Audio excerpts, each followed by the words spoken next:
if anyone is guilty for the bloodshed that's going on, it is the international community, particularly Britain. The international community has given the greenest of green lights to the Israeli army to do what it wants. And that means the freedom to commit war crimes. You'll see Western values as they actually operate, raining down bombs on completely innocent Gazan civilians. Whether they're supporters of Hamas, Fatah, whether they're civilians, they're going to die and are dying in their thousands. Where are Western values there? If there's blood on anyone's hands, it's on those who say Israel has a right to defend itself. Israel has the perfect right to defend itself. Israel has a right to defend itself. Israel must have that, does have that right to defend herself. Israel has an absolute right to defend itself. Israel has a right to self-defense. This is not the whole story. It's not the defense of Israel. It is the expansion of Israel, and it is the creation of an apartheid regime even more severe than the one that happened in South Africa. Israel says it's fighting an existential war, and it has compared what Hamas did to a Holocaust. Half my family died in the Holocaust. There's no comparison. From a Palestinian perspective, you have to realize that Israel was the lords, the masters of the land. They controlled all your movements. They controlled how much you ate. They controlled who you married. It's the one that decides when to attack. This is a country used to total control over 1/2 of the population, and it lost that control.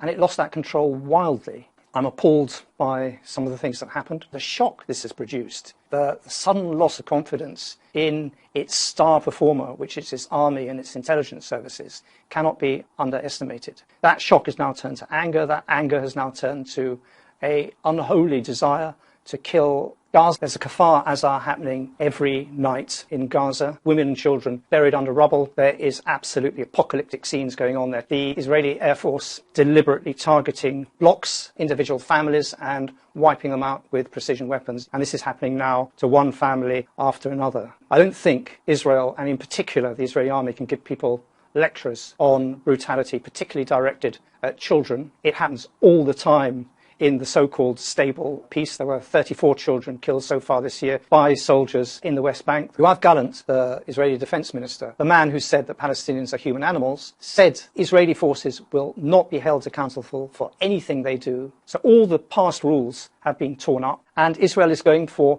the maximum number of Gazan casualties. And that's what the international community is allowing Israel to do. They have given Netanyahu the green light and an unlimited time to mount a ground invasion of Gaza. Hamas called its attack on southern Israel the Al-Aqsa flood for a reason. Al-Aqsa is being invaded and attacked all the time. Al-Aqsa isn't just their third holiest site for Islam. It's also a national symbol for Palestine. This sacred turf is actually being taken away piecemeal. And again, the West is letting them do this. This was the reason for Hamas saying enough is enough. But there were lots of other reasons as well. If you can imagine it, 16 years in an open-air prison with the electricity controlled or rationed, food rationed, 60% unemployment, settler attacks on Palestinian villages protected by the army, which Israelis themselves describe as pogroms, a total impossibility of a political solution or even a national unity government. And that suited Israel absolutely fine. And that is the situation that the Palestinians are facing.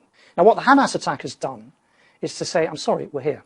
You cannot ignore us. And this is the fundamental problem of Israel thinking that it can wipe Gaza out. It can wipe Gaza out. It can kill 10,000 people, 20,000 people. It cannot kill the Palestinian cause.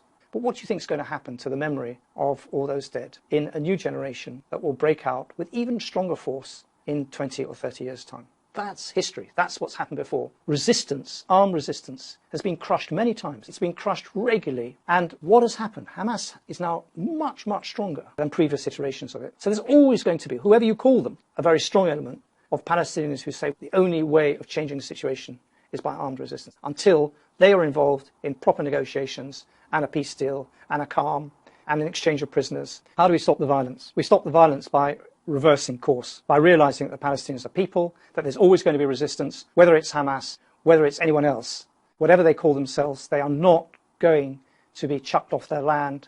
There is not going to be another Nakba. They're going to stay there, whatever, and they're going to die on that land. The only way out of this incredible cul-de-sac that we've got ourselves into is to stop giving Israel the green light, is to enforce negotiations with a broadly representative Palestinian national unity government that allows Palestinians to elect their own leaders, that lifts the siege on Gaza and lifts the siege on all the other Palestinian enclaves in the West Bank, and that you start the process of sharing the land from the river to the sea between the two peoples. And this has got to be done with a realization in Israel that there is no end to this until they fundamentally reverse course.